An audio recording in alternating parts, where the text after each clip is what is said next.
Ah, fuck, wank, bugger, shitting, arse, head, and hole. If you're hearing our voices, it means it's time for It's This Meets That podcast. We watch the worst movies from trailer to end credits, scene by scene, so you don't have to. But maybe you should. I'm Russ. I'm Jared. And we're back with our holiday special episodes. That's how I like to ring in the holidays. Right? A string of curses. String of curses, yep. So yeah, this is our holiday special where we're actually doing a generally accepted, critically and fan-wise accepted good rom-com movie, right? Yeah. I wouldn't just say accepted. I would say celebrated. Like, yeah, and it's on all the top 10 lists of best holiday movies to watch. So, I don't get it. I don't get it either. So, some people really like this movie, and I don't understand. Yeah. So this is going to be inevitably part one of our two-part breakdown of the 2003 rom-com Love Actually. Last episode, we trashed the trailer. And we had some great prognostications, which I am disappointed to say none of which came true. Well, I guess you're right. If you haven't listened to that episode, you should go back and check it out on our website. It's thismeetsthat.com, but you can also just stay right here and keep going. Your call. No judgment. So unlimited freedom, whatever you want to do. All the freedoms. So that, I don't know, since it's part one, we always do it. So Jared, want to remind us, everyone, the hell we're watching. Love Actually is about? Yeah. So the premise here, again, I should have found a better log line. This one just pissed me off too much last time. So follows the lives of 8 very different couples in dealing with their love lives and various loosely interrelated tales, all set during a frantic month before Christmas in London, England. You weren't supposed to take a breath there. I know. I was trying really hard not to. Hold on. Let me do it. See if I can do another take. Yeah. Follows the lives of 8 very different couples in dealing with their love lives and various loosely interrelated tales, all set during a frantic month before Christmas in London, England. Nice. There you go. That's proper English. Yeah, this is weird because all the other I've read a couple of descriptions where it says there's 9 different storylines. I don't know. What? Yeah, and I kept adding it up. It was like there was like 2 different places. It said there was 9. I was like, there's only 8. I kept only adding up 8. So, so I wonder if they're counting the Liam Neeson and the boy as separate stories. Maybe. Maybe. I don't know. Who cares? Yeah, I hate this movie. Yeah, I don't like this movie at all. So I mean, we could talk expectations from the trailer and all that. I guess expectations from the rest of the world and us first seeing this. Like, I've actually never seen this movie, so. I thought I did, but I hadn't. So this is it. I thought it was going to be good because, again, it's on everyone's list of being good. I didn't think I was going to like it, so that came true. But it also wasn't good. I mean, it's only sitting at 64% on Rotten Tomatoes there, so that's too high. That's way too high. Yeah, I mean, yeah. What redeeming qualities did this movie have? Can you think of any? Just all the actors, I guess. Maybe that's about it. Nope. Like, it's like most of them are like, all the storylines are either super depressing or over the top cheesy rom-com. Yep. They did it. Or dumb. Yeah. Or dumb. So. Fuck. God, I hate this movie so much. Sorry. Yeah, no, it's okay. It's okay. I think I think all of our expectations have kind of blown out of the water a little bit. I don't know. Mine. Oh, I thought it was gonna be watchable. So yes. Yeah. I don't know. I don't think we're just saying that either. I didn't think it was a good movie. It was just kind of like a lot of eye rolling, and it was just like, who, what? No, I would. I mean, we were briefly discussing it before we started recording. I would rather watch any rom-com we've already done. Actually, no, I take it back. I'd rather watch every rom-com we've ever done again. Every in rom-com. a row. Wow. In a row. Yeah. Then sit through this one again. A little bit of heaven, Yep. At least playing for keeps. Funny. Yeah, that wasn't funny at all, but yeah. No, that one was a struggle. The one with Christian Haydenson, that one was great. Yeah, whichever one. Pizza Little time. Italy? Little Italy, yeah. Pizza time. Oh my God. I think the only good thing about this movie was because the fact that it's basically 8 different short stories kind of just broken up. It made the pacing felt like it was going by pretty quickly. It's a 2 hour, 15-minute long movie, and it actually went by I thought it went quick. So, oh man, I thought I was sitting here for 5 hours. I mean, I was, because I even had ads, which that's another thing we'll talk about once we get to breaking it down. I watched the quick version comparatively. Mine was only 2 hours and 15 minutes, and I paused it, I think, twice. I usually pause constantly when I'm watching a movie for the podcast. I paused maybe twice, and it felt like forever. Well, all right. Yeah, not just one of my least favorite movies we've done for the podcast. I think one of my least favorite movies of all time. Yeah. I mean, that's what we're doing, right? This is what we do. So, yes. Even though it's 60 some odd percent, it is not doing it. So, happy holidays, everyone. Yeah. Happy holidays. Fuck your Christmas movie. Yep. Watch something else, please. All right, so let's get into quick info. Yeah, let's do it. So this is written and directed by Richard Curtis, who's done some such hits as Mr. Bean Takes an Exam, Mr. Bean Goes to a Premiere. Sure. So I wish. Okay. Yeah, those are the only things he's known for. The only things Richard Curtis has done. And he's done other movies like Four Weddings and a Funeral and Bridget Jones' Diary and War Horses, whatever. Shocked to know that he's actually a British person, because this movie I feel like is a very American-centric slant. Technically, I think New Zealander. He's a New Zealander. Really? He's a New Zealander. Yeah. Interesting. He was born there. It makes sense. He was born there. So, but hey, a lot of people are born in different places and are other things. Anyways, so yeah, Richard Curtis, another gem. Another rom-com gem brought to us by him. Who's in this mashup? So we got Bill Nye, the British science guy, playing the old rocker. We got. So I didn't write down all their names because I didn't care. So we might be doing actor names because it's easier to like kind of know who's who and what scenes we're in. So yeah, I'll try to be good about that. I think I'd switch back and forth in my notes. Yeah, I just went with the actors because there's so many. The scenes are so quick and everything it's just kind of a mess. So that's smart. So there's Bill Nye, the British science guy. There's Liam Neeson, Emma Thompson. I should say Dame Emma Thompson. Right. But don't forget. Yeah. Hugh Grant, Colin Firth, Keira Knightley, Martin Freeman in some versions, Laura Linney, Mr. Bean, Rowan Atkinson, and Alan Hans-Gruber Rickman. Mm-hmm. Mm-hmm. And there's a couple other people that will show up towards the end, but we'll call them out. There's some random like cameos kind of things that happen towards the end. So yeah. Now I don't know if we talked about it much in Trailer Trash, but like I could not tell you anything that Bill Nighy has ever done. Could not tell you a Hugh Grant movie. Could not tell you a Colin Firth movie. What's wrong with you? I don't know. I don't know any of these people really. Like I know who they are and I know they're famous and I know they're in stuff. But like no idea. Laura Linney, I have no clue. You've seen The King's Men, right? Yep.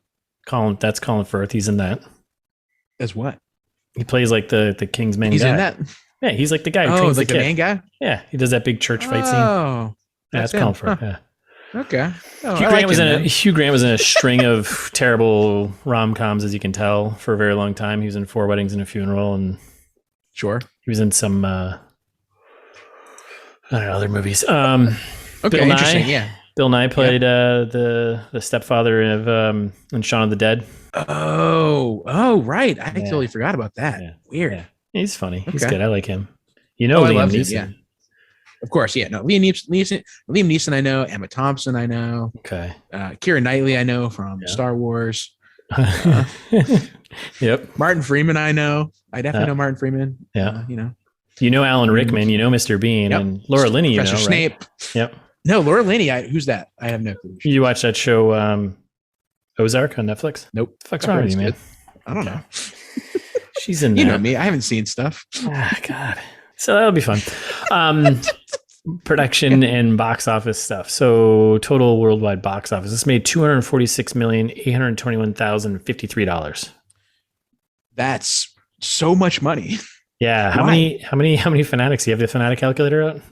Oh, I do, buddy. You can see it calculating already. Yeah, it's roughly 8,000 fanatics. Well, give or take.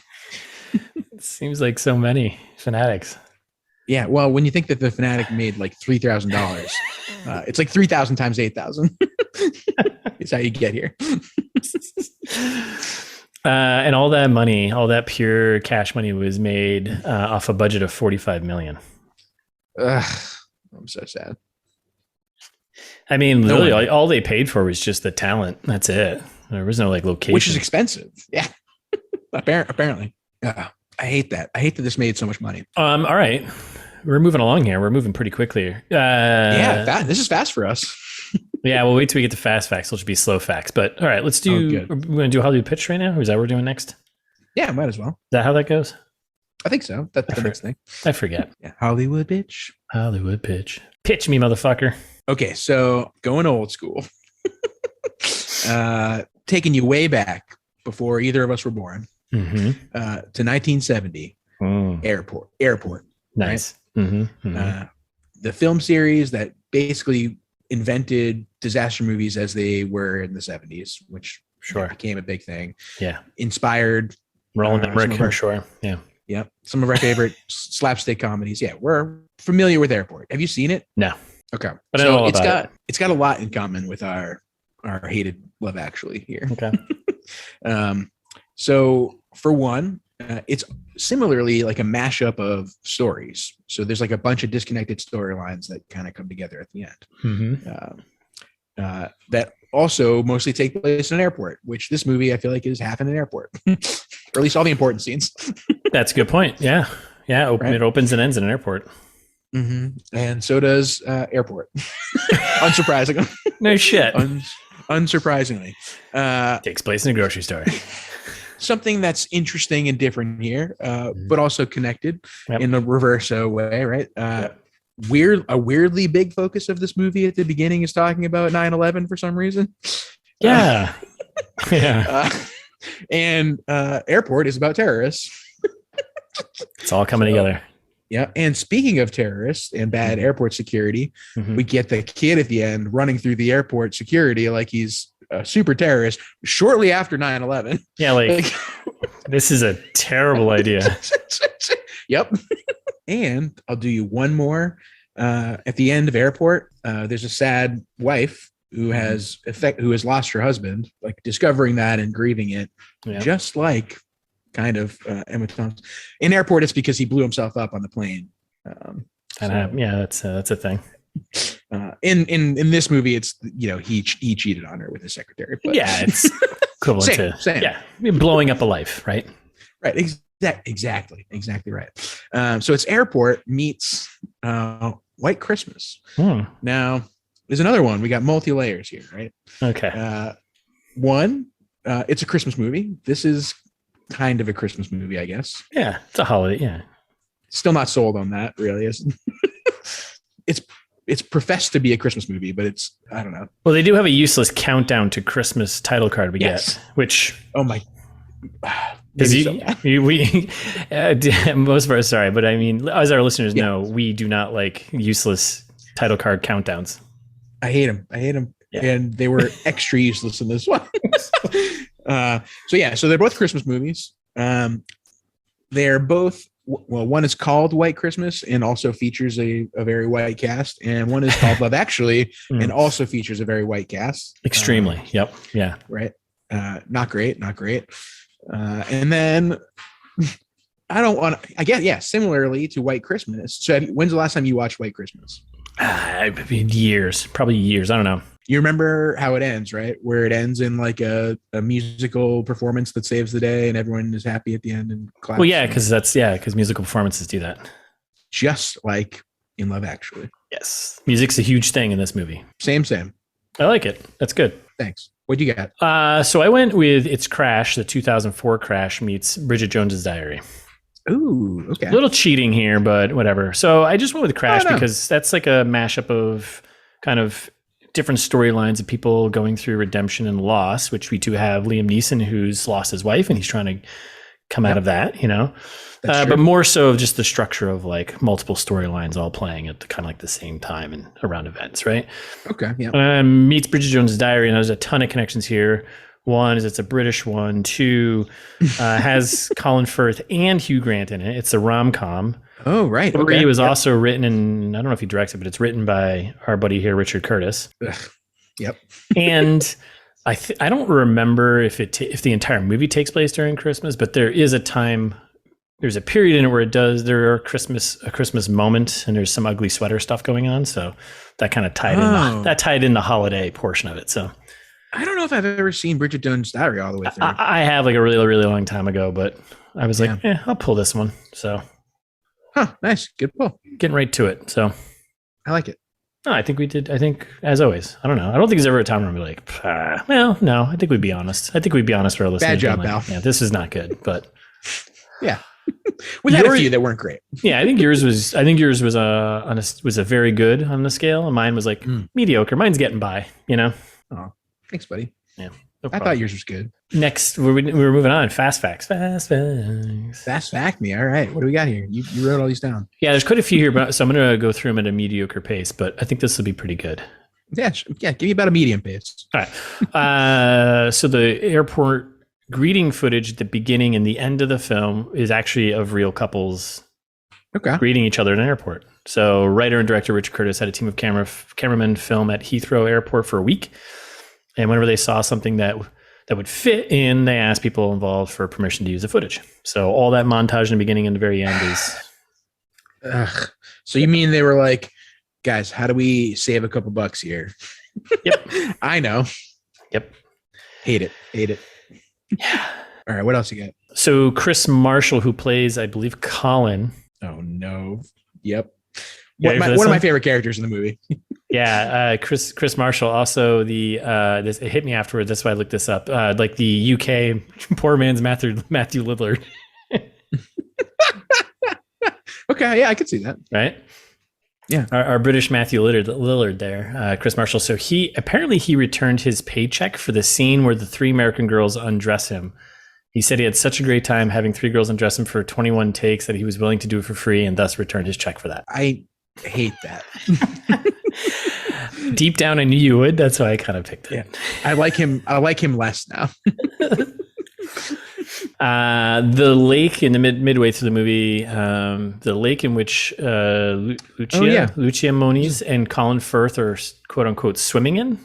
It's a nice lake. Yeah, this is a scene where he loses all of his whatever he's writing, his screenplay or story or whatever. Hilarious. Yeah, hilarious. And the wind blows all the pages into the water, and she goes jumping in, which we'll talk about when we get there. But our quote unquote swimming was actually only 18 inches deep, and they had to kneel down and pretend to be in deep water. It was also overrun by mosquitoes, and Colin Firth was badly bitten. His elbow swelled up to the size of an avocado, requiring medical attention. Yeah, I'm really glad that happened to him.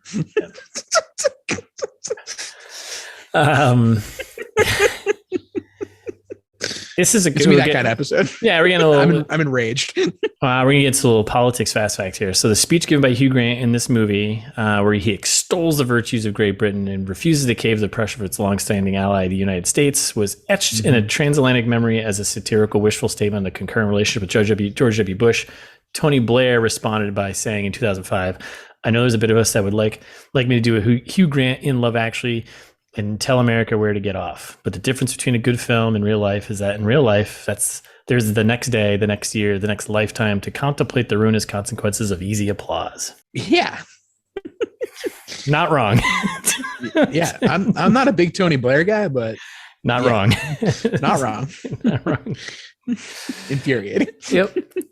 The idea from Marx, it's Andrew Lincoln, aka Rick from Walking Dead, surprise of the band singing "All You Need Is Love" at the opening wedding between Keira Knightley and Chiwetel Ejiofor.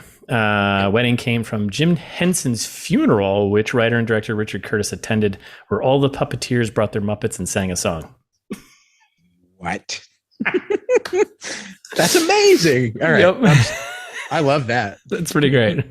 Yeah, big Jim Henson fan. So okay. This next one's fun because I didn't know Billy Bob Thornton was in this. Me neither. Before I pulled the fast facts. So knowing about Billy Bob Thornton, quite unusual fear of antique furniture. I'm going to repeat that for you. Yeah, please. Knowing about Billy Bob Thornton's quite unusual fear of antique furniture. Okay. Yeah, sure. Let that soak into the brain for a bit. Mm-hmm. Hugh Grant would sometimes, and I don't know how this all works, but Hugh Grant would sometimes flash a piece of antique, which is abundant in England, antique furniture, which is abundant in England, in front of Thornton just before the cameras rolled and watch him freak out in amusement. I don't know how that, I don't know. That's really messed up, Hugh Grant. But how is he flashing a piece of antique? I don't know. Like maybe he has like a flip phone phone or something. His flip phone from 2003, or like he's got one just right. Oof. Whipping out a chair, being like, look at this chair. Take that, Billy Bob Thornton. Oh, I can't take it. I don't. Yeah, that one's a weird like one. This. Yeah. I guess if I hate this. This one I don't. This is another weird one. According to writer-director Richard Curtis, they had to put Dame Emma Thompson in a quote-unquote fat suit to make her appear heavier because she is actually a thin woman. I didn't think she was fat in this movie. I didn't think so. lot of I take a lot of issue with the amount of fat jokes in this movie. I was just gonna say the same thing, and I watched a trailer for one of his other movies, and there's like another fat joke in there, and then I was reading something about Bridget Jones' Diary when I was looking that up, and there's like a whole thing about more fat jokes about her in that, and that whole movie. That whole movie is like a fat joke. Yeah, like this guy's got some problem with like, I don't know. What does Richard Curtis look like? Tell you what, yeah. We're coming for you, Richard. Yeah, not really. I'm going to make up. No, yeah, we're trying to tear down people's appearance less in this podcast, but I'm coming for you, Richard Curtis, because you're an ass. I don't like it. This was the most rented DVD in the UK in 2004. Why? There are better movies. Like go rent Bad Santa. That came out like 2 weeks after. Done. Billy Bob Thornton. Everyone. All right, we got two left here. Thomas Brodie-Sangster. I think he plays Sam. He plays a little kid who's 13, but looks like he's like 8. He was in Game of Thrones. Yep. Game of Thrones when he's 23 playing a 13-year-old. Is the second cousin once removed of Hugh Grant. Ugh, nepotism. Hate to see it if you're on the outside, but love to see it if you're being nepotized. Couldn't agree more. For her 1-minute cameo, Claudia Schiffer, who I know you have no idea who that is. Correct. Received a reported £200,000, roughly $300,000 US. Wow. Yeah, for one, she's a pretty famous model who pairs up with Liam Neeson at the very end. He says Carol. Yeah, he says her name, Claudia Schiffer, but she ends up being the right. It all comes together. Oh, that's kind of funny, I guess. So that's it. That's it. I think we're heading into new territory. I think we're ready to start breaking this thing down. Let's do it. It's a long one. I do. So there's a quick note here, a little asterisk about this movie. So listeners, you're going to love this. We won't say how Jared got a version of this movie to watch, but I pirated it. Okay. Yeah, it's fine. So Jared pirated it, and I was like, I will, I've got a free trial for one of my various TV things, which I'm going to cancel soon because, it's too expensive. And I went in there, I was like, maybe it's on here. Right. So I found the movie, and it was on some other random channel, Freeform, whatever. Right. And I was like, cool, let me record it. Nice. I'll record it, and then good to go. Right. Yep.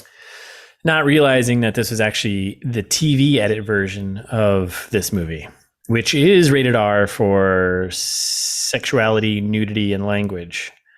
Yeah. Did you not get the language either? I didn't get any of that. I got a PG. Oh man. I got a PG-13. So maybe that's why I hated this movie even more. Yeah. Oh my God. Wow. So no language, none of the fun stuff there. On top of that, I got halfway through the movie and I was like, wait a second. Isn't Martin Freeman in this movie? Like, why is not there's no way his story hasn't started yet. Mm-hmm. And then that's when I realized what his storyline is. And I was like, they just cut it out entirely. Yeah. I mean, it makes you feel better. They didn't explain what it was in the movie. Yeah. But it was a whole nother story. But it also goes to show that it was completely useless. Like, you didn't need it. Yes. No, not at all. So for a movie that's 2 hours and 15 minutes, they could have probably shaved 45 minutes off this movie and cut 2 or 3 storylines out, and maybe still had a movie. More than that. Yeah. Easily. Way more than that.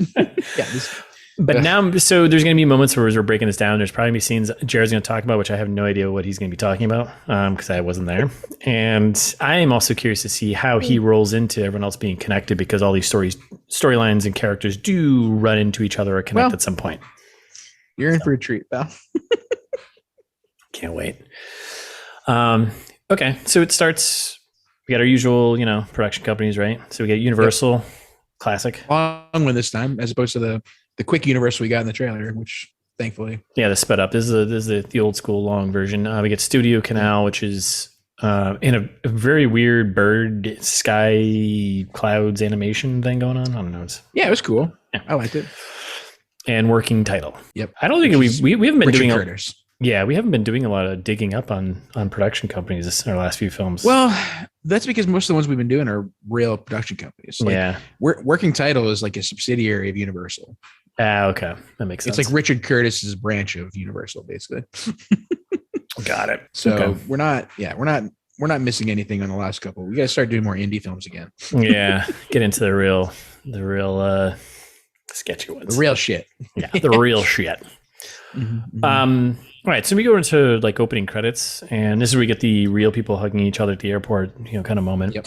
And then we get Hugh Grant doing a voiceover, and this is immediately, I just hated this movie right off the bat, but I didn't write it all down. I barely listened to it, but basically the gist is he's doing this voiceover while these scenes of people hugging each other at the airport about hate and love and 9/11. Well, he starts it off. Yeah, he starts it off with, whenever I get gloomy about the state of the world, I just think about the gate at Heathrow Airport. What?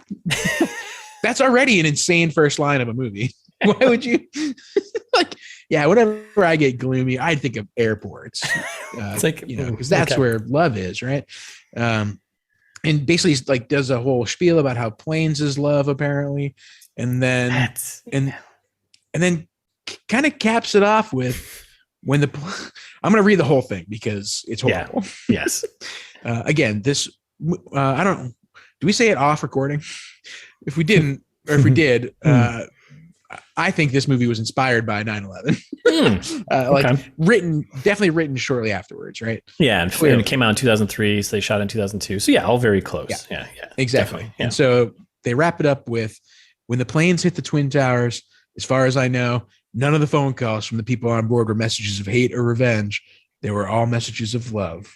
If you look for it, I got a sneaky feeling you'll find that love actually is all around. Horrible. Horrible. Yeah. Like the idea of the theme of the planes, like all it is it's the beginning and the opening scenes. It's so dark. I mean, it's just, I know it's so dark. The end of the movie ends in an airport because all rom-coms end in an airport. But as far as I know, none of the phone calls, like that's horrible. Like don't invoke the people that died in the planes and 9/11. Like this is awful. Yes. For your fucking rom-com. For your shitty fucking rom-com. Yeah. Infuriating. I'm so mad. Like you can still stick with the airport and airplane theme here of people connecting after they get home and shit like that. Yeah. But come on. Yes. You can say planes is love without talking about 9/11 easily. And then I guess it's perfect for how much I hate this movie. Like the smugness of that last line too, of like, if you look for it, like it's like, oh, I know something you don't know. If you look for it, I've got a sneaky feeling you'll find that love actually is all around.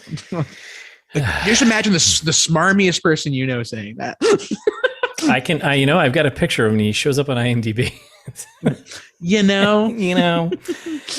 I got a sneaky feeling. If you look for it. If you look for it, you'll find it. So then, as that line's being said, we get the title card, Love Actually is All Around, which, little fast fact we left out, was the original title of the film. Love Actually is All Around, which is a terrible title for a movie, so it's good that they just went with Love. Yeah, much worse title. Love Actually? Actually Love. Actually Love. And then it just fades out to Love Actually, so there we go. And then we're in a recording studio with our Bill Nighy, aka Billy Mack, who is just an old school rocker, one of the two characters I don't hate in this movie. I was just gonna say, I was like, he is one of the only characters I actually like in this movie. I'm going to say 3 because I don't hate Martin Freeman's character either, which you'll never know. I will never know because I will never watch this movie again uncut. No. Yeah, not interested.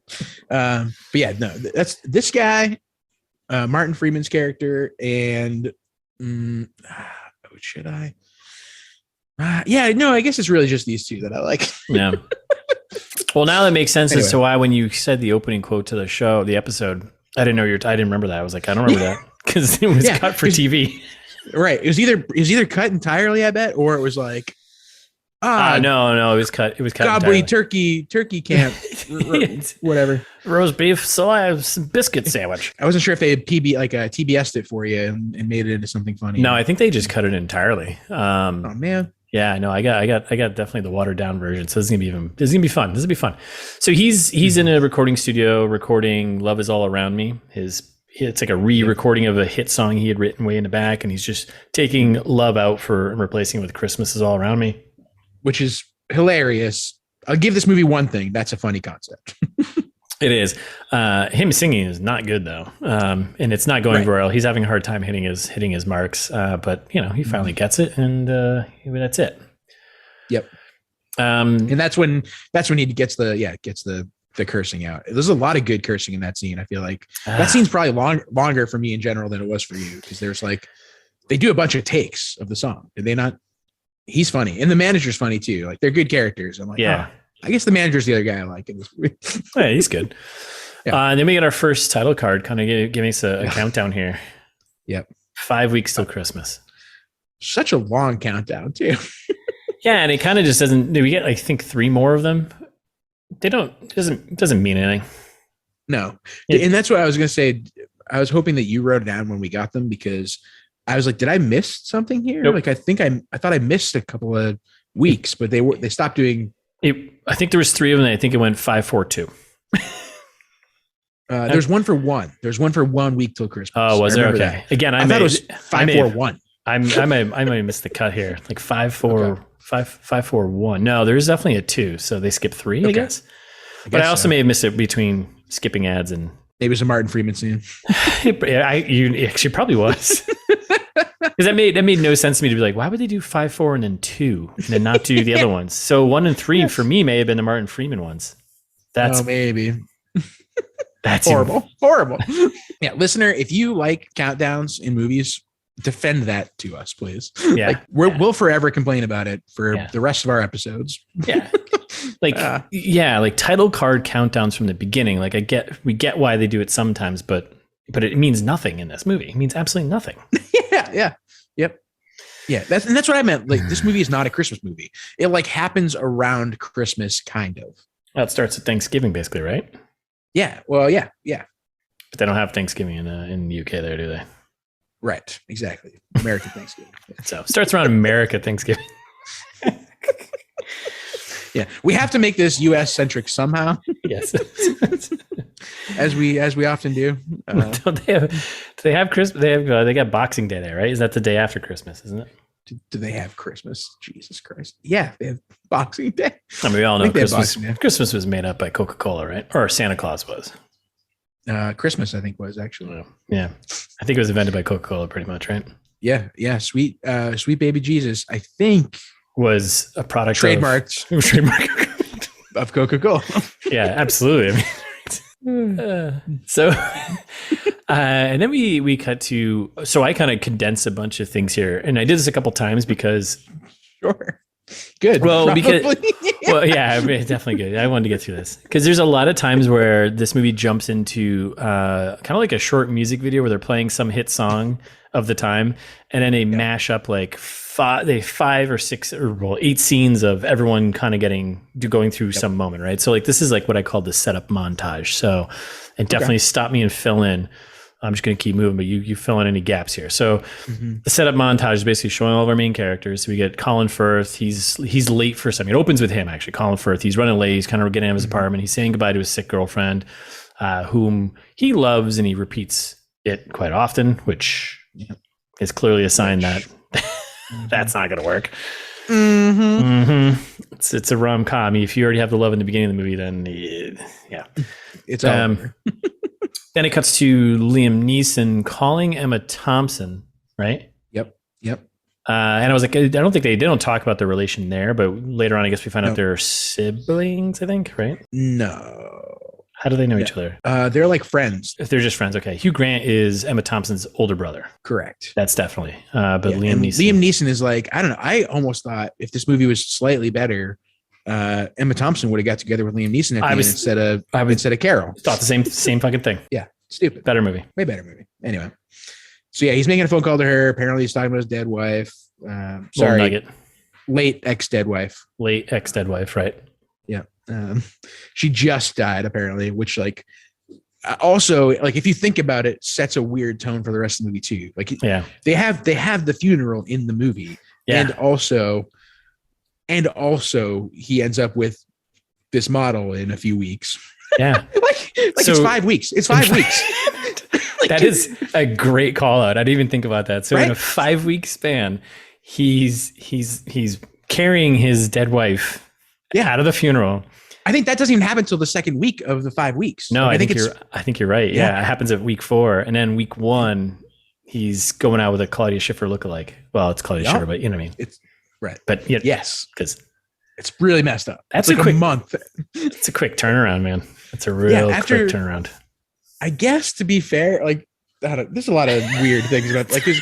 Did you realize that Liam Neeson was the stepdad either? Like that was like a throwaway line at the end too. It took me so long, and I was like, but I don't know if they're related because it doesn't feel like they're like the way they're interacting with each other doesn't feel like they're related. Yes.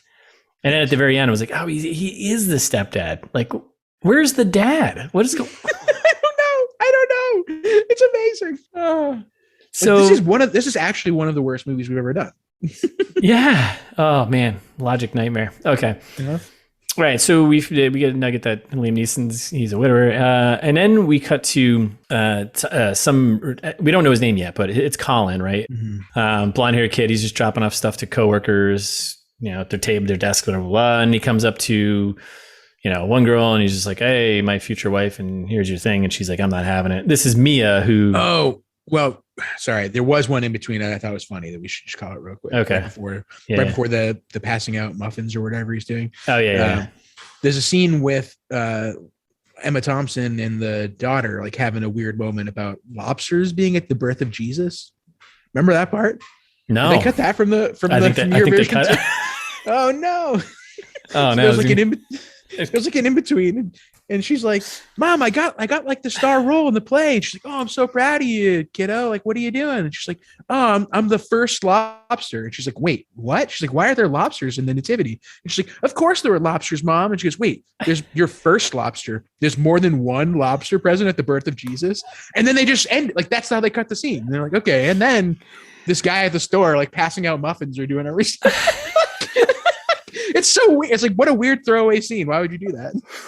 It's setting up the big thing. But still, yeah, no, it's garbage. Lobsters at the birth of Jesus and muffins. All right, so we're still introducing all of our main characters. So this is gonna be interesting because now I see what you've got here. Okay, so blonde-haired kid dropping off muffins to coworkers. This is the same office we'll set up now. This is the same office that Laura Linney works at, who is an employee of Alan Rickman. Where also Mia works, who's the secretary of Alan Rickman, who have a thing later on. Okay. Yep. And Carl's important later. He also works at this office, which I don't know what they do. Do we know what they do? It doesn't matter, right? Business. Yeah, business. Business LLC. I think it's architecture actually, because they talk about. It's gotta be. Yeah, he's like a chief designer of something or other. So yeah, I think it's like some kind of architecture. Yeah, chief designer of affairs and ruining families. So and this is when we get Martin Freeman already. Yeah, so we get a quick Martin Freeman scene where he's just like he's fully clothed, and this other lady is fully clothed. That's what I don't know why they cut this. Like this first scene where he's in there, like he's just humping this woman. Simulated. You can't have. I guess simulated sex can't have it on TV. I guess not. I mean, well, so that's kind of the joke. Not to spoil all the Martin Freeman scenes, but it's all simulated sex. I mean, they're not. Yeah. I don't, and that's what I don't really understand. He's not like a porn star, I don't think. So no, I did a little digging on this, and what they are, I think they're supposed to be like lighting So like they just hold the positions for like where the actors actually would be, so they can get all the lighting right on them. Apparently. Well, then why are they naked half the time? I don't know, Anyway. but I also read that on like Goof or trivia thing on IMDb. So who knows if that's true? But yeah. Okay, no, I could see that. That makes sense, probably. Like they're not actually in it. There's part of the crew that like sets up, like helps them set up. And it's like, They're oh, part of here's the porn crew. Here's how we can like get the lighting right and stuff, shit like that. That's kind of funny, I guess. Yeah. Interesting. So yeah, that and they just cut away from that. Sorry. And then they cut. Okay, so then that's that. So then they cut to a wedding, and this is where we get Mark, aka Rick from Walking Dead. Yep. Mark talking to I don't. Do we? Oh wait, sorry. Go ahead. Before we go on, did we see Colin's friend? Did we get to meet Colin's friend when he's passing out the muffins? We do, right? Like he goes and sits next to him, or not? Sorry, I was thinking Colin Firth. You mean Colin? Yeah, Colin. Colin the character. Yeah. No, I don't remember. Okay, because I think we do see him in the Martin Freeman scene. He works on the porn set also. Colin's friend. So that's how they're connected. Okay, yeah, I wouldn't have gotten any of that. Okay, yeah, he's like the director on the porn set, or like whatever. I don't know. It's stupid. It's weird. I don't get it. But fantastic. Okay, so then we cut to the wedding, and then we got Mark talking to. Do we know Chiwetel's character's name? Peter. Okay, so we got Mark talking to Peter at the wedding, and this is where Keira Knightley's getting married to Peter. I don't even know what Keira Knightley's character's name is, but whatever. We're gonna go with her. Yeah, I don't either. Because it's basically her. I mean, it's like her and this guy Mark's kind of like thread. So yeah, and she's only in it for like 2 minutes anyway. Yeah, she's not in it very long at all. So they're at the wedding and they're getting married, and Mark is pretty much kind of being a creep already. I think, right? He's got the camera, and he's like, and then we cut from that to Hugh Grant pulling up to the mansion there, Parliament, Big Ben, whatever they got over there. Yeah, I don't know, Westminster Abbey, Nottingham Hill. I don't. Oh my God, we should probably know that Parliament, right? It's just like, I don't know. Where does the Prime Minister hang out? Where does he put his head down to rest at night? Yeah, so sorry. I know we have a couple of listeners in the UK. It's gonna be like sorry. No, it's gonna be like a castle or something, right? Do they have castles over there for them? Oh no! Oh my God, dude, this is a nightmare. All right, so he pulls up to his really nice apartment, which happens to be, Prime Minister. It's also his office. Yeah, we'll call it the Prime Minister's flat. How about that? Sure. Yeah.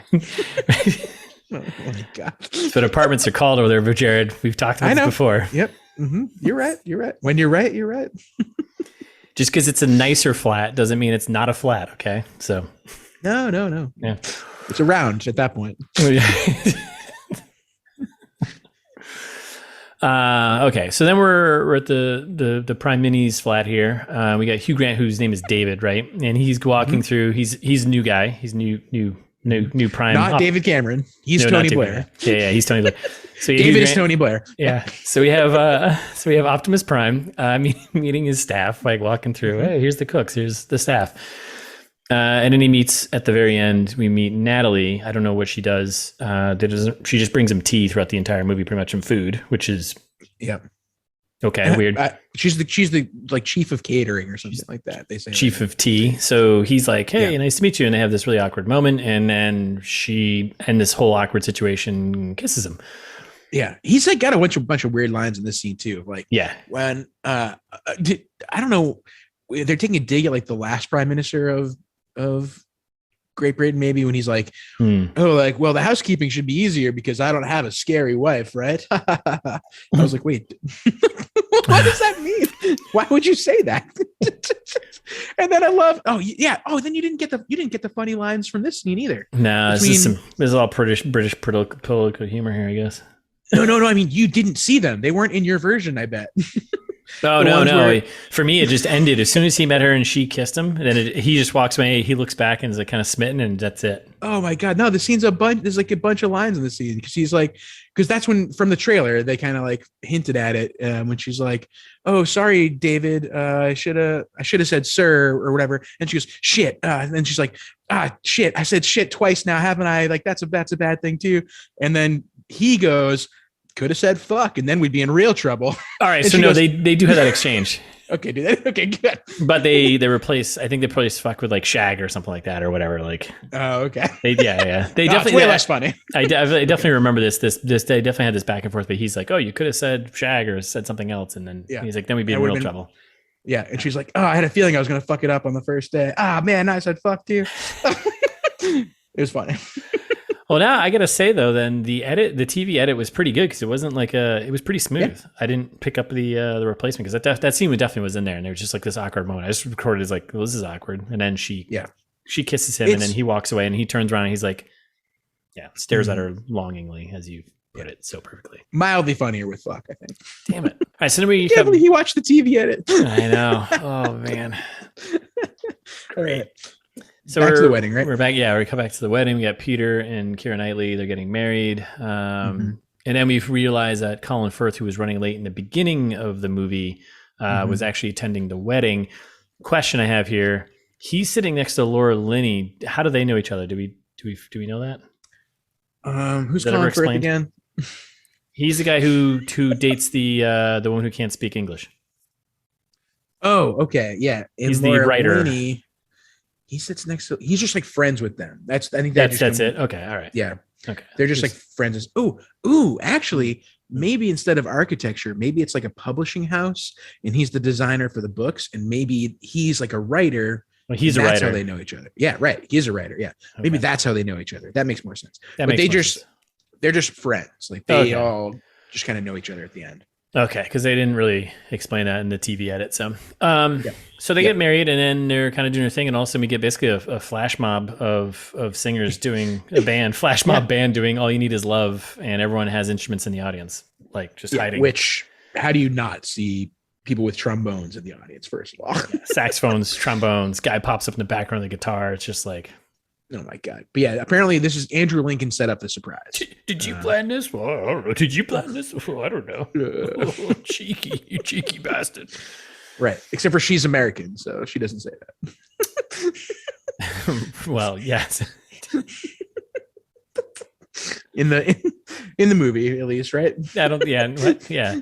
Oh wait, is Keira? Keira Knightley. I think Keira Knightley's American in the movie, isn't she? No, there's no way. Is she? No. Are we sure? Oh shit! No, she's got her.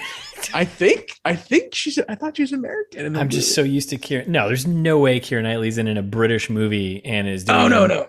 Yeah, there's only one American actress, and it's Laura Linney. She's the only one who's the American. Storyline. Right. That's it. I guess you're right. Yeah. Well, I take that back. It's her and then Joanna, the little girl. They're the only two Americans in it. She's the other American. Okay. All right. So then wedding is over. Colin Firth, what's his name? Do we know his name in the movie? Jamie, right? Uncle Jamie. That's right, because that comes back. All right, so Jamie, he that comes back in the only other funny scene in the movie. So he in between the wedding and then the wedding party afterwards, right? Mm-hmm. Or I forget what they call that. He runs home. Yeah, reception. Thank you. He runs back to his flat, right? Jamie's flat, where his girlfriend is supposed to be sick. Yes, exactly. That's why she go to the wedding because she's sick. And he comes in. He runs into some random dude. What did this dude say he was doing there? It's not some random dude. It's his brother. Oh, it was Jamie's brother. Yeah, that's why it's way worse. Oh. That's why it's way worse. And he's like, "Oh, bro, like, what are you doing here?" And he's like, I don't know. I was just thinking about Christmas. We got to take mom out for dinner. Like, we're bad sons, right? Remember? Like, I didn't hear the brothers thing. That's weird. He's like, "Oh, I just came by quick to check on what's her face." And he's like, "Is she like not here anymore? Like, why are you here?" And then you hear that's when she comes from the back room and is like, "Come back to bed, bro!" Like, big boy, and blah, blah, blah. We have to have sex again before Jamie gets home. It's like, wow, why would you? He's like, why would you explain?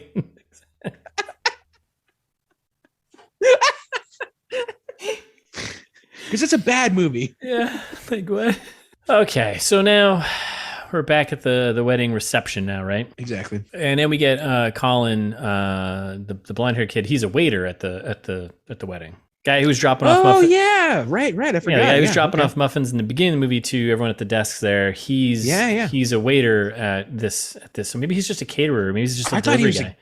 Guest. Yeah. Okay. I think he's just a delivery guy. So he delivered the muffins and to the office, and then he's a caterer. Right. Here or he works for the catering company. Right. And so this is when we meet his friend who's the porn guy right after, right? This after he drops off stuff and then leaves. Yeah. So he's walking around, he's, offering her naps, and we start seeing connections of like, okay, Laura Linney's here. We see Colin Firth's characters here, Jamie. And then he walks up and there's a little humor, I guess, when he walks up to some woman he's trying to flirt with and he takes a bite of one of the apps and he's like, oh, this is gross. And then she's like, they have a back and forth about, he's like, oh, what do you do? And she's whatever. She's a caterer. Yeah. And he's like, I'm glad you didn't take on this wedding. She's like, no, I did. Smooth. Mm-hmm. I don't know if you have anything else to fill in there, but that's when he goes and talks to his buddy. Yeah. Yeah. So he meets his buddy. He talks to his buddy. And then this is where he comes up with the plan of, I'm going to go to America because with my accent. The reason why I'm so single is because English girls are stuck up. I hate English girls because they're stuck up. Not like those American girls. American girls are always up for a laugh. And you're like, okay. And then I love when his friend just goes, Colin, you're a lonely, ugly asshole. You have to accept it. Which was almost what I used as a quote at the beginning. And then he did have another good quote. He's like, I'm the god of sex. I'm just on the wrong continent. Which, come to find out, he's not wrong. He's not wrong. According to this movie universe, he is not wrong. So, yep. And then we get okay. There's an in-between scene. Yeah. We cut back to the movie studio with Martin Freeman humping a lady. This time she's got her shirt off. So here's the nudity. This is the start of the nudity, yeah. Which he's still fully clothed. Mm-hmm. Right, exactly. He's still fully clothed. She has her pants on, but she has her shirt off. And the friend who's the director or whatever is like coming over. He's like, hey, can you grab her breasts? And he's like, and he's like, look, gotta warm up the old hands. He's like, just being Martin Freeman. Yeah, being dildo bag or Bilbo. Get that. Being Bilbo Baggins. leave that.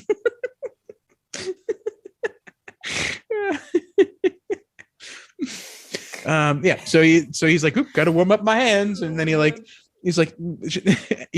grabs her, and then the guy comes over and he's like, actually, can you massage them? He's like, okay. So it's like they start having a conversation. That's when he's like, oh, this is awkward, huh? Like, and that connection's made. So right, exactly. And they're both professionals. So this is even better then, because in my version, we went from a wedding party to a funeral. You went from wedding to a porn set to a funeral. Right. Yes. Exactly. Oh my God. I think this movie is better breaking it down. Oh, definitely. Yeah. Yeah.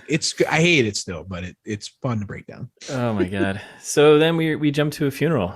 What a great way to really kill the moment here. So we're at Liam Neeson's wife's funeral, and he's giving a eulogy, right? Yeah, and he's like, my wife always used to say, like, over my dead body, and then she died, and you're like, what?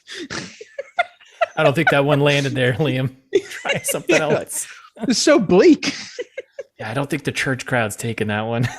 No. And like his son, like they show the son in the front, and he's like, Yeah. Which apparently he's just the stepdad. Yeah. Which is even, he's married. He's married to her, so okay, yeah. But then there's this. Okay, so, hold on. This all makes this okay. So then they go to like this weird slideshow in the church. Yeah.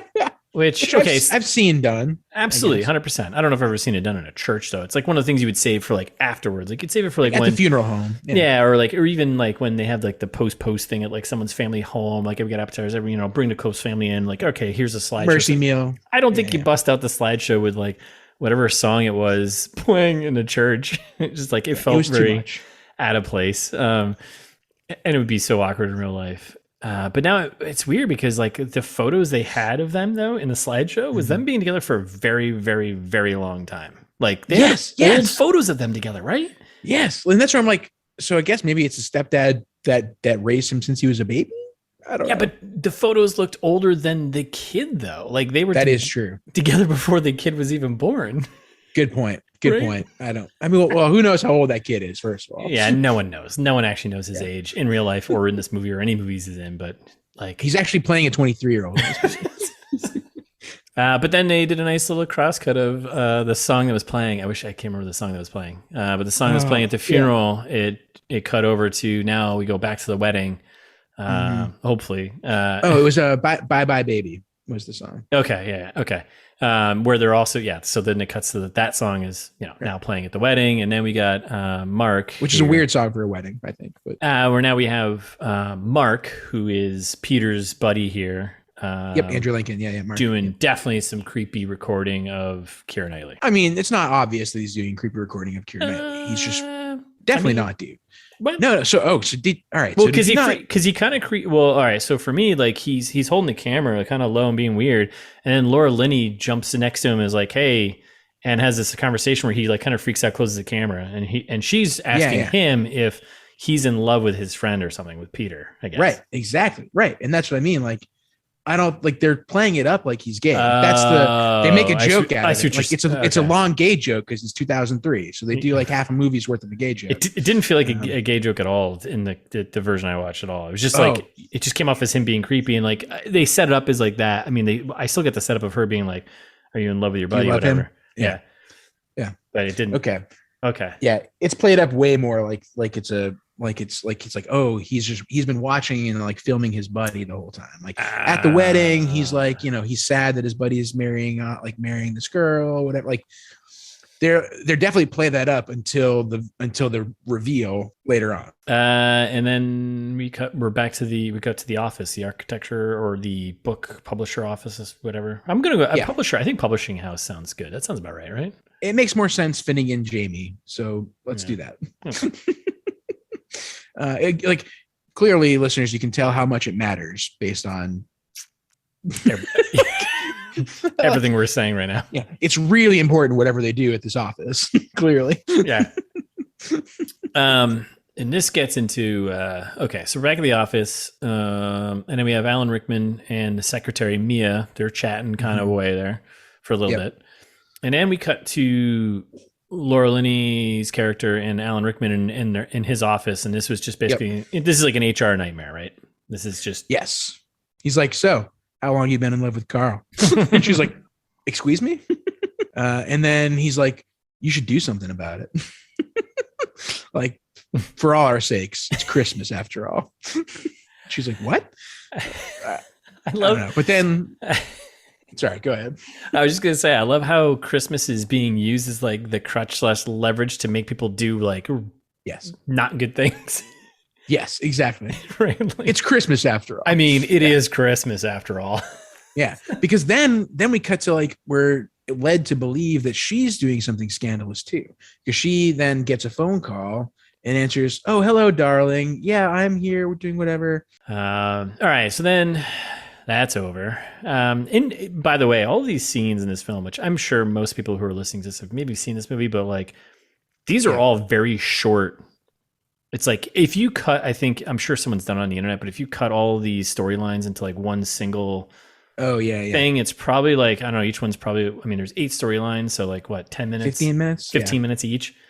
So probably. It's like, but they're like slicing between each one. So it's just like, these scenes are they're very short and just like, okay, next one. Anyway, so now we're at the radio station. And this is kind of coming off from the trailer where we have some DJ ripping into Billy Mack and then realizing that, he's here for an interview. Yep. Billy Mack being Bill Nye there. And then we have interview with Billy Mack. Which is hilarious.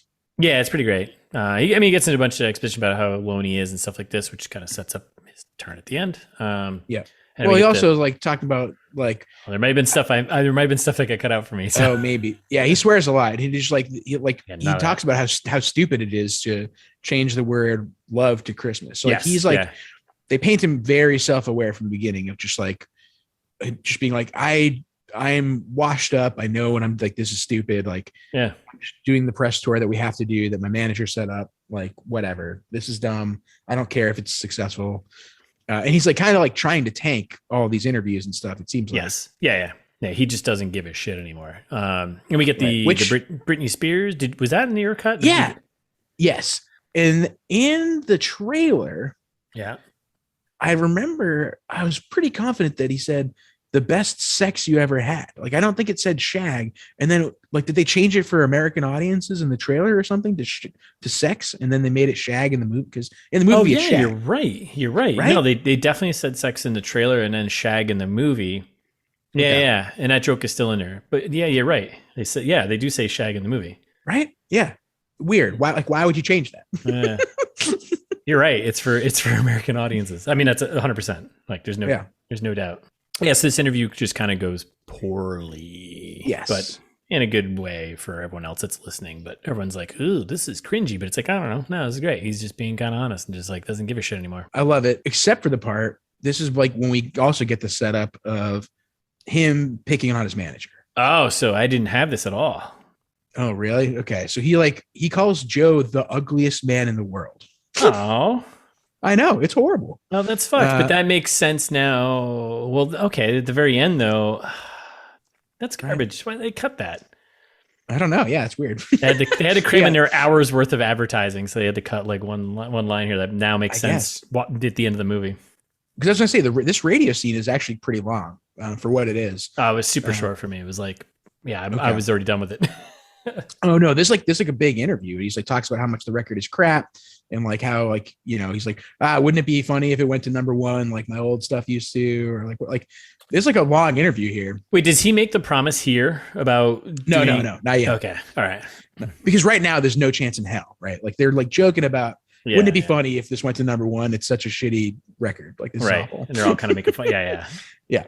And then he talks, he's like, well, you know, thankfully I got attached to the ugliest man in the world over here, Joe, who's been, you know, had my back since day one kind of thing. Oh, poor Joe. Yeah. And then it cuts to the news where they're like, is the new prime minister in trouble already? I didn't get that. They cut that out. Okay. And then we get our next title card 4 weeks to Christmas. Right. So we're a month out. So then we're prime ministers, right? This is when he's like talking about meeting with the president of the United States, and like they're like planning this big meeting. This is just a setup scene for another scene later. He makes the joke like, who do I have to screw to get a good cup of tea around here? And that's of course when Natalie walks in. He's like, ooh. Yeah, and all the old men at the table are like, yeah, it's horrible. Yeah.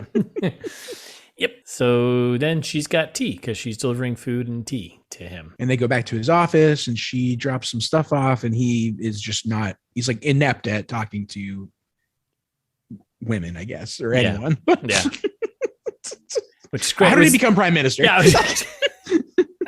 So I have there's obviously in between from there, it jumps to, I didn't get the scene. So. Oh, sorry, it's Martin. I was like, Martin Freeman again. I assume that you had that too. I keep forgetting. So we're back at Martin Freeman's sex scene. This time he's actually naked. So he's naked and she's fully naked. Okay. And they like have a weird moment together of being like, isn't like, have you read anything good lately? And they're like talking about books or something stupid. I don't like, they just like have a normal conversation while they're just doing like a simulated sex thing. Yeah. Just doing people being people. That's all, you know? Yeah, it's funny. It's funny. Yeah, I didn't get that. And then we cut to Colin, our Matthew Lillard lookalike. He's in a car ride with his buddy, right? And this is where he's basically saying, I'm going to America to find American girls. And fantastical place called Wisconsin. Jesus Christ almighty. And I love the advice his friend gives him too. It's like, well, there are a few babes in America, but they're already with rich guys. I'm like, what is this? Like, what is this plot? This movie from 9/11 to talking about American women and what they like. There's a few babes, but they're already with rich guys, of course. None of it's not good at all. Oh my God. Then we get back to Alan Rickman, right? We're back. We're back on. I hate Christmas parties. We always have to do a stupid Christmas party. Yeah, and then there's some serious flirtation going on with With Mia, Mia the secretary, and Alan Rickman here. I didn't piece it together that Alan Rickman was married to Emma Thompson, I think, until later. I don't think it's very. I don't think it's very obvious. I think they did it on purpose. So I had that we were at Emma's flat here, where she and Liam Neeson are chatting about Sam and the concerns over like that the mom has died and what now he's a permanent guardian of his step kid. Apparently, yeah, which is not obvious at this point either. No, this is obvious, and neither is like the relationship between Liam and Emma here. Oh yeah. And then talk about him taking up heroin, which sure, whatever. Okay. Yeah. Then he cries, and then she says, "Get a grip. People hate sissies. No one's gonna shag you if you're crying all the time." I was like, "Whoa, Emma Thompson coming in hot." So then we're on a bench. Outside on the bench with the boy from the trailer. Yeah. Which the boy's name is Sam. I think I call him the boy most of the time. Yeah, I mean we don't know how old he is, but we'll go with boy. So yeah, they're hanging out, chatting a bench. And then this is where we basically get the scene from the trailer where he's like, "But I'm in love." It's less awkward in the movie. They do a better job. Like in the trailer, it's weird. It's super weird. In the movie, he's like, "Hey, buddy, like, is it just that you're sad about your mom dying, or like, what's going on? You seem withdrawn." And he's like, No, I know I'm supposed to be sad about mom, and I am, but like she died like a week ago. It's really fucked up. This whole plotline was so disconnected from like just like the life, timeline life. Like it makes no sense. Like I know I'm supposed to be sad about mom. Hey, everyone grieves at their own pace, but it's just like to blow off your mother's death. I know I'm supposed to feel bad about it, but I really like this. Can't stop thinking about this American girl. I think I'm 9 or 10 or 13. I don't know, but this American babe from Wisconsin. God. All right. So then we jump after that, I guess, moment.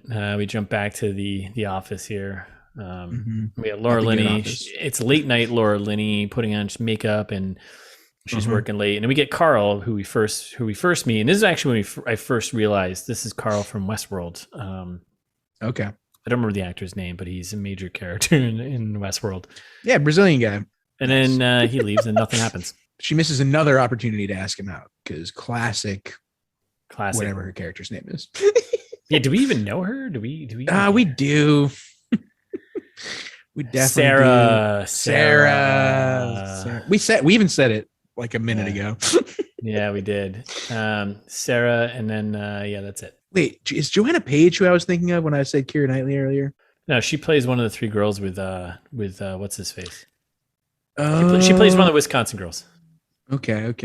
Yeah. Crap, who's I thinking of? Doesn't matter. Whatever. Doesn't matter. Probably was Keira Knightley. Then we go to Jamie's house, right, where he's alone. Like I think we're in France now. So at first I was like, did he just move to Arizona? Yeah, like it looks kind of like Arizona. Right? It was like it was pretty like it was a dry kind of like cactusy plants around, but the house itself looked like a something you'd see in Arizona, like out in somewhere. I think it's southern France. It totally is. But okay. At first I was like, did he just move to Arizona? Like what? This makes no fucking sense. So anyway, so super depressing.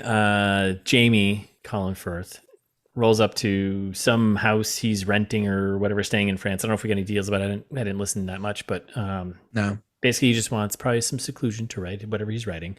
Yep. And he sits there and he's like, alone again. Yep. Colin Firth. Classic. And then we're back at the Big Ben. Hugh Grant having another uncomfortable HR nightmare conversation with the help here. Where the Prime Minister lives, Big Ben. Yes, in Big Ben, top of the clock. My God, I'm so sorry, listeners. And he's having a conversation with the help, which is Natalie. Yeah, well, he tries to make it comfortable, and in the process makes it way more uncomfortable. It's like, ooh, like I'm not really comfortable working with you if I don't know anything about your personal life. Like, where do you live? So now this is like a power move here. This is a bit much. Like he said, are you with anyone? Are you dating anyone? It's like, what? No, you can't ask that. Do you live with your boyfriend? I bet, huh? She's like, No, we actually just broke up. Yeah. Oh, He was really? a dick because he kept making fat jokes about me, which Yep. again, Again, are you fucking kidding me? Like, she's not fat. she's not fat. Not even close. Yeah, horrible. And this joke comes up later when his right hand lady. I know. I noted it then too. Was 2003 like a big fat joke year? Like early 2000s was like a big fat joke kind of thing? Maybe. Yeah. I mean, the Iraq War was starting. Well, yeah. I guess not quite when the movie was being written, but did Shallow Hal come out around that time too? I mean, that was kind of like a. Oh, maybe. Yeah. Interesting. Right? Okay. Just something to ponder out there, listeners. Yeah. Yeah. For the listeners, you know, who know, I think by now that I'm heavy set. So I take offense here. Shallow Hal 2001. I think early 2000s was a thing. Yeah, that makes sense, I guess. I think they do some of that in like American Pie too. So yeah, I guess you're right. Just Friends, another one, 2005. Yep, you're right. Yeah, you're totally right. That's crazy. There's a theme of the early 2000s films just kind of like weight shaming people. And like, yeah, what a hard time. I was like in high school in 2003. This is my freshman year. Like, what a bad time to be a fat kid in high school. It's terrible, man. I'm so sorry. It's okay. It's not your fault. Well, speaking of dark, it takes a darker turn because the prime minister, offers to kill her ex. Ah, that would have been the movie. If that would have been the movie, right? Yeah. Yeah. Can we linger on that for a second? Like, he's like, oh yeah, like not super jokingly. He's like, haha, like we could just say the word and I'll kill him. You know, the SS or phone call away right here. Yeah. What? She's like, yeah, I'll think about it. And he's like, no, seriously. It's like, okay, we got the joke. Yeah, it's really messed up. And then he's like, Margaret Thatcher, you saucy minx, you. Gross. Then we're Sam Elliott, Sam and Liam chat. Oh yeah, which these scenes are all way funnier if they're swearing too. There's a lot of swearing. This didn't make any sense at all. I didn't know if anything happened here. Like, it was so cut so short. Now it makes sense if they were swearing to each other. Oh yeah. So okay, well then this is you know, walk me through this. Liam Neeson's like, so what does she or he think about you? Like the 1 second in this whole movie that tries to be almost progressive. It's like, she doesn't even know I exist, Dad. Like, she's the coolest kid in school. She's such a good singer. She's so awesome. She's American. And then Liam Neeson just goes, sounds like you're fucked. And like, that's like it gets still a pretty short scene, but it's way funnier because Liam Neeson's like, yeah, you're fucked, dude. That's such a stepdad move. Okay. It's way funnier. It's still horrible, but this is going to be all right. So this next scene's going to be fun. Then. So then we cut to Billy Mack here. He's on like a TV interview, right? Like a TLR kind of type of thing, right? You know, remember TLR? Like British TLR. Yeah. British TLR. TRL.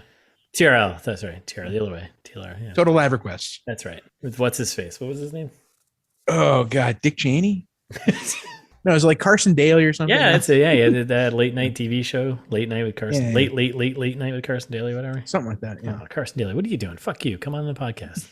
Yeah, that'd be awesome to have Carson Daly on here just talking through a movie. Way better than Margaret Thatcher. Yeah, thousand. If Carson Daly has done awful things, let us know, listener. Yeah, I'm always up to. Sorry. Yeah, I don't know if we should idolize him yet. I feel like he's in that scene. Maybe we should just dislike everyone until they're proven to be good. Yes. That's what I'm saying. You're right. Yes. Okay, that's the way to go. Yeah. Fuck you. Prove that you're good. Come on. Yes. Yeah. Tell me I'm good. Yes. Tell us we're good and explain why you're good. Mm-hmm. Until then, we think you're a bag of shit. Well, right? If the shit stinks, you got to earn it. I think that's a good way to live through life. Earn it. So, all right. Mm-hmm. Anyways, so here we are, Billy Mack TV interview on like the British, whatever. TRL. British TRL. And, yeah. And so this is going to be fun because you definitely got a different version of this. So, at this point, I was like, we're basically, it was just, they're doing an interview with Billy Mack here. And I was like, at this point, I was like, oh man, this just feels like the descent of like this rocker. He doesn't give a shit anymore. He's just kind of like, I don't care, whatever, blah, blah, blah. Yeah. And he's just talking like, about how much the song sucks. yeah. Like, they're like, he does. oh, how about your big new Christmas song? It's doing actually better than people expected. What do you think? And he's like, that song's trash. Yeah. His manager's like, oh, Jesus Christ. And then there's like, it's like him up against like this boy band called Blue, BLU. Yeah. And he's just like, and he said something about people can win a pen or something. I don't know how he got to that, but he's like, oh yeah, you can win this sweet pen, which also writes on glass. Writes on anything. So he goes to the picture of the boy band Blue and he writes this big comic bubble on him. Yeah. So for me, it said, we've got little brains. Nice. For me, it said, we've got little pricks, which is funnier. Yeah. And that explains why everyone was like a little more appalled. I was like, that's not appalling at all. And then he tells kids not to buy drugs, become a rock star because then you get them for free. Yes, exactly.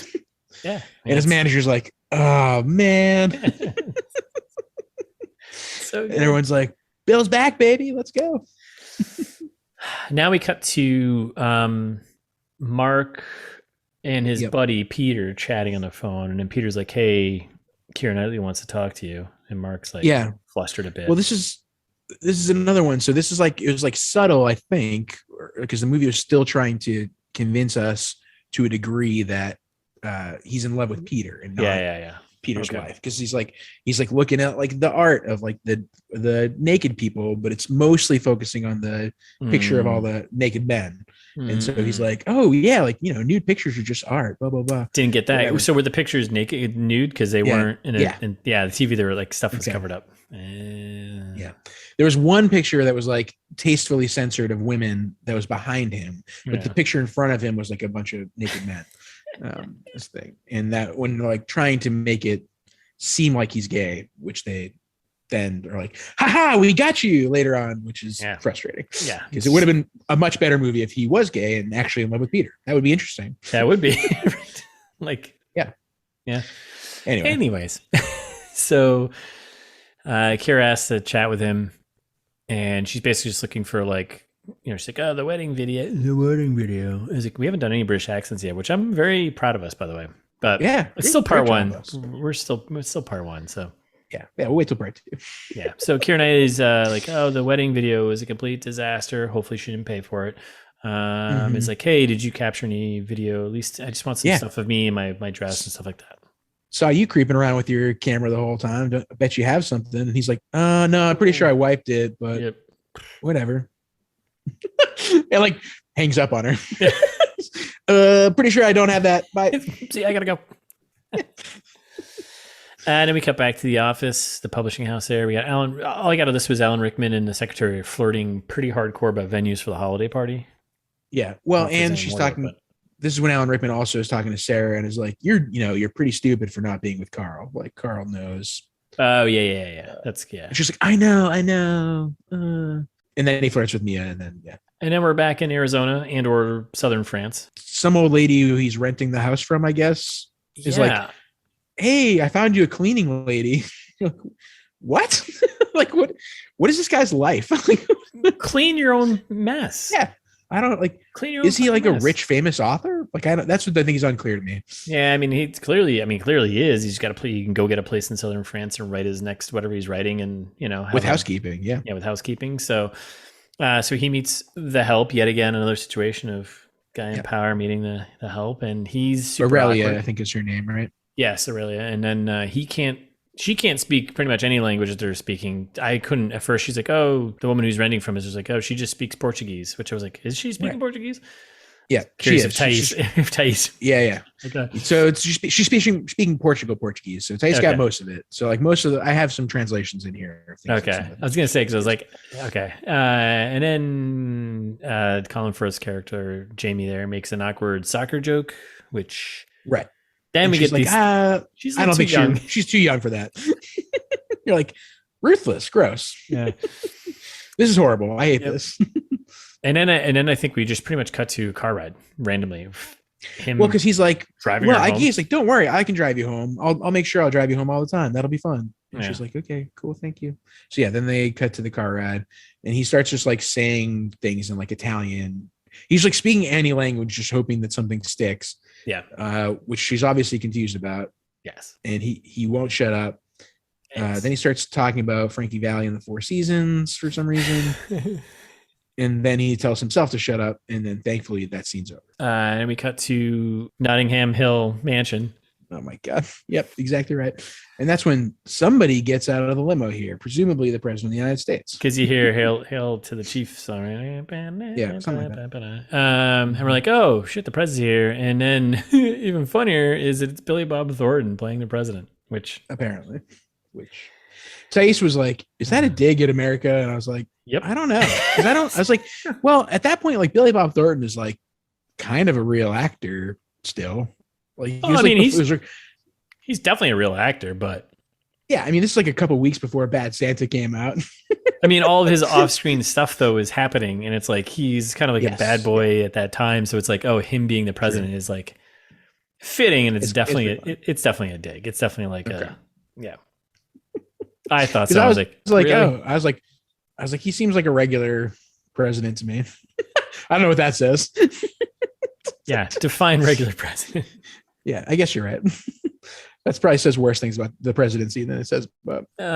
So we get Billy Bob Thornton, him and Hugh Grant are kind of chatting. And you kind of get the sense that Billy Bob Thornton's like you can get a sense he's being a little scummy. He's kind of a bad boy president. Yeah, he definitely is. And he's definitely being a creeper. He meets Natalie, and he's got some lines about her, to Hugh. And then they cut to them, UK, US, kind of. Doesn't matter what they're talking about. I don't know if they talk about anything extra, but just no. I mean, this is when contention about what they're aligning on. Yeah, exactly. This is I think this is right before that he meets Natalie. There's two moments. There's one moment where she walks by and he's got comments about how she looks to Hugh Grant, and then they cut to like the room where like US UK they're having a chat, blah blah blah, and Hugh Grant's kind of playing down a bit, which sets up the big speech later on. Yes, he's basically just kind of like, allies, blah blah blah, and Billy Bob Thornton's just standing there, as like, well, we're America, we're the power, so you listen to us. I'll give you anything you ask for, as long as it's something I don't want to. As long as it's not something I don't want to give you. Which, like, okay, great line there. Sick line. Hugh Grant and Billy Bob Thornton are chatting, like kind of like one-on-one. Yeah. Hugh Grant's like, hey, I got to go get something, blah blah. Natalie comes in basically probably to replace the tea, and Hugh Grant comes back in, and Billy Bob Thornton's being a super creep.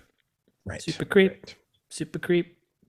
Yeah. And then that's when we get the moment of Hugh Grant being like, no, man, you don't get to just come into my country and boss around and hit on the younger. You can't just take my stuff. Yeah, you can't just take my younger staff my person property. that I'm flirting with. Yeah. Yep.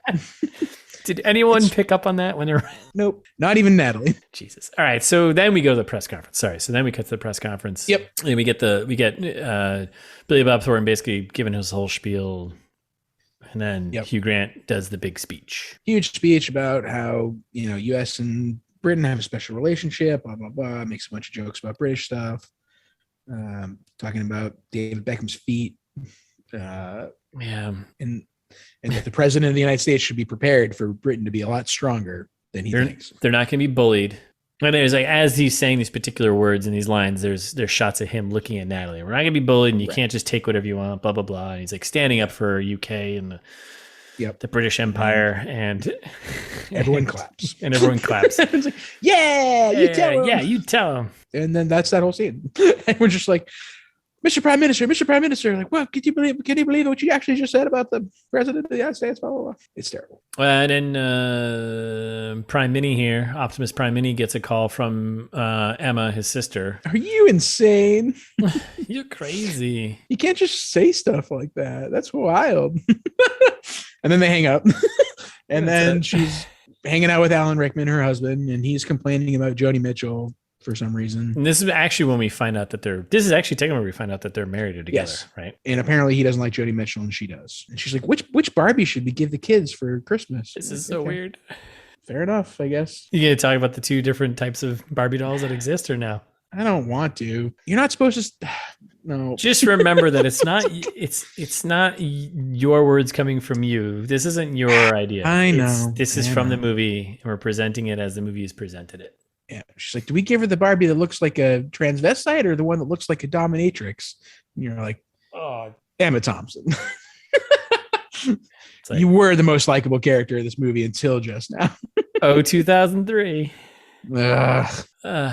Anyway, so terrible. Yeah. Then we cut back to the prime minister here, who is risky business dancing all over the place. And it's a classic comedy moment where, someone's just dancing, kind of free living all over the place, not realizing that there's people that work there, and gets caught dancing in the act. Yep, by a member of his staff. And he's like, excuse me, can we move the Japanese ambassador to 4 p.m. tomorrow? Mary, please. And Mary's like, fine. She's not happy. No.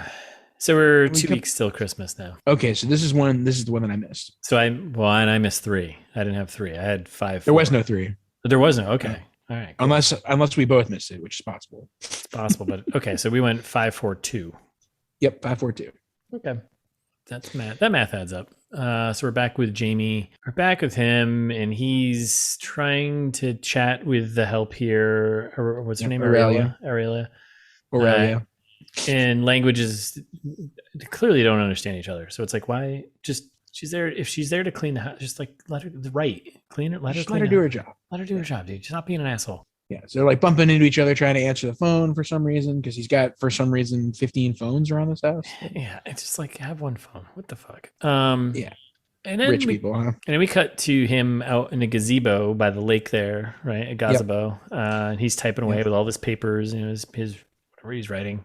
He's got his typewriter, which it's 2003. Come on, use a computer. you could have a laptop in 2003. It wouldn't be small, but you could have a laptop in 2003. If you get the money, you got. But hey, some writers, they stick with what works for them, I guess. Clearly, something's working for him here. Your wife just left you for your brother, pal. Change it up. And then a super breeze comes through and just blows all of his pages right into the lake. Yeah, because he's dumb. Why would you leave your pages all just sitting here like this in the middle of the wind? Put something on top. I don't know. Anyway, so it's windy, and then she chases after them because she comes outside. And she's like, "Oh no, your book!" And then he's like, "No, it's not worth it. Don't chase after them. My book isn't that good. It's not that good. Don't worry about it. So I can let it go. Probably needs to be rewritten anyways." Yeah, and for some reason, she decides to strip down to her underwear and go into the lake to retrieve the paper that is definitely falling apart by now. Yeah. And it's the classic super awkward camera gaze of woman stripping down to her underwear. Zoom in on her lower back tattoo because it's 2003. Right. Need to have that. I'm also, what is she trying to accomplish? Because again, it's paper. It's dissolved into the lake already. Why would you? No. What are you trying to do here? This is literally a stupid moment for him to fall in love with her because she's half naked. Right. Exactly. Right.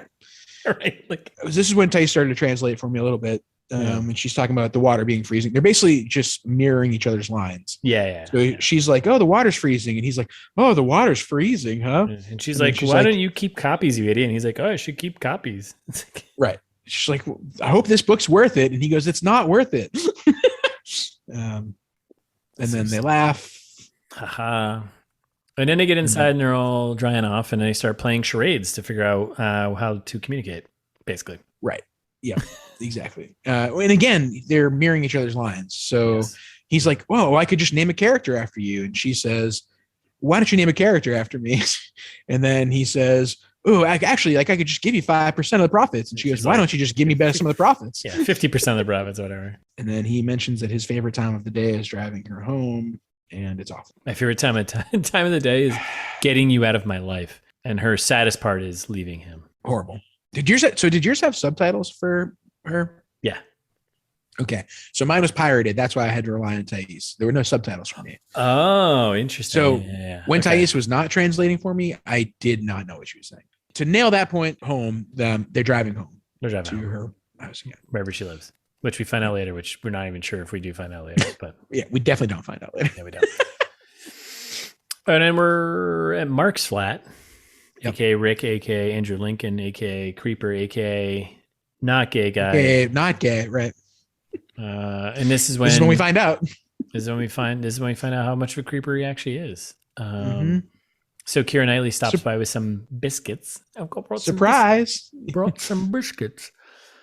And he's like, she's like, I just want to check out the videos you got. And he's like, I don't know, because they're really I creepy. told you I didn't have those. Yeah. Yeah, I'm super creepy, and yeah, I've been creeping. And then they have a conversation about how she's like, yeah, I didn't know you don't really like me, and I've always just wanted us to be friends because it would be really important to Peter that we get along. As his best friend, whatever. And he's like, yeah, get out of my house, get out of my house. Yeah, and then she's like, oh, where's the video? And he's like, I can't find the video. And she just kind of walks through and goes through his shit. And then 2003, man, VHS tapes were still a powerhouse, right? I guess. Were they? I think that was more of like the mini disc era. Yeah, 2003. It was the in between DVDs and VHS. You were in high school. DVDs were like they were DVDs were a thing. They were just new. Yeah. DVDs. What are you, fancy? I have mini discs. But I don't know. I mean, but DVDs were big enough in 2003. We're like, sure, not for home movies though. I don't think still. Yeah, no, yeah, agreed. Like you wouldn't, you didn't. Yes, true, because that's right, because he recorded all on like videotape. That's right. On the mini tape, whatever the little camcorder was that everyone used to have in 2003. Yeah. So she finds the tape and she's like, "Oh, look at this! It's right here." And she pops it in. What do you know? Look at you now. Look at you now. Yeah. Yep. And she pops it in, and they're watching, and this is pretty cringy. Well, so first of all, the video sucks. Like, it's not good. So, like, he's all over the place, real shaky, and she is obsessed. She's like, "Oh my god, this is so much better than my winning video." I'm like, isn't he an artist too? It's like, dude, rule of thirds. Like, come on, man. Yeah. Basic composition here. Yeah, real bad framing, real bad holding the camera steady. And she's like, "This is amazing. What a great video. I can't believe this is so good." Yeah. And then as we keep watching, it's only shots of her. Yeah. Well, it's because stalkers don't think about composition. They just think about, At least it didn't scroll up and down her body or something weird like I expected it would have. I'm sure there was parts of that, but they cut it out. Yeah, maybe they left out on the editing floor. Yeah. Like Andrew Lincoln's literally been interviewed and like quoted as saying like, "Yeah, I kind of wish they had like not made me seem like such a creeper." It's like, yeah. Don't we all? Yeah, man. Yeah. And even the beginning of this scene, the beginning of this like video montage, they're still kind of leading you to think that he's filming Peter. Like they're like, yes, right up until it starts only being her. It's like, oh yeah, like now she's going to find out that he's obsessed with his best friend. Yeah. And then you're like, oh no, they were just leading us on the whole time to think that he was gay, which would have been way more interesting. And he's not. It came to the point where it's like, all right, just run, Keira. Just get out of there. No, it was like almost like a very sad, sweet story in this one. And it wasn't because they ruined it. But yeah. And then she's like, the role of me. The role of me. The role of me. The role of me. Yeah. And then there's like a super awkward moment of them just being kind of sitting there, and he has an awkward moment. He's like, I've got to leave. And yeah, he's like, well, it needs editing. Okay, so he freaks out. We get Dido. That's fine. He's angry because he couldn't figure it out. And this scene's way too long. He just like brutally walks around the city. Yeah, like a baby. Yeah. Yeah. Yes. Like a tiny baby. Right? Like the boy Sam is like infinitely more emotionally mature than actually everyone in this movie. Yes. Well, pretty close. I think he's about as emotionally mature as Liam Neeson, which is to say a medium, the highest, but yeah. Horrible. Such garbage. Okay, so then here we are. We're back at the prime numbers house, right? So another HR nightmare. Oh my God. Yeah. What? Nothing. Nothing. And this is where we get more fat shaming jokes here. So yeah. Oh yeah. He's like, oh, what? Like, have you seen Natalie lately? Oh, Natalie, the chubby girl. And he's like, what? He says what? He's like, what do you mean? She's like, what? Huge thighs, huge ass, big thighs. Oh yeah, definitely. Oh, definitely. What? Like British accent. Get out of here. This is so ruthless. And like his face is just, he's like, oh, I don't think so. Whatever. Okay. Yeah. He's like, stand up for her. He's like, oh, yes, I guess you're right. And then, all right, I'm glad you wrote this too, because then he's like, I'd like to, and this must be a British thing. He's like, can I have her redistributed? Yeah, and I was like, oh, it's like a Doctor Who thing, like exterminate. It's like, what the fuck does that mean? I think it means like reassigned, but like I think reassigned. Why wouldn't you say that? Basically, because whatever. They put British, I guess. They put U's in color. You know what I mean? Like, come on. Yeah, to our UK listeners, if you're so bold, send us an email. I know we're not probably your best friends right now, but like, no. Is that a thing people say? Redistributed? And have you been redistributed? Yes. And what's it like? Does it hurt? Are you sent back in time, or is it sticky? Are you broken up into parts? What happens?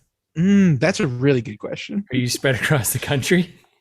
Yeah. Are you still really you afterwards, or are you just like a reassembled version of you? So basically, I read this though as I think he's basically just firing her so he can hit on her. Yes. See, I thought he was firing her because he couldn't bear to be around her. No, I went with this is a classic, like, let me fire her so then I can now hit on her. That's a classic. That's a classic power move, right? Like, well, you know what? Yeah, I agree. That's a classic power, but I really didn't take it that way at all. Because he was almost a good guy for a minute, and he was like, no, you know what? Like this is a conflict of interest. She's too, which it's like still really sexist and horrible. Like, she's too tempting for me. I have to remove her from her job. Like, that's pretty fucked up. Oh, I can't trust myself around her. So therefore she needs to lose her employment. Yeah. Yeah. The way she delivers tea to me all the time is, it's fucked up. It's really fucked up. Yeah. All right. So then we jump to the Taken flat, Liam Neeson, right? So Liam and Sam, yet again, still chatting. Now this.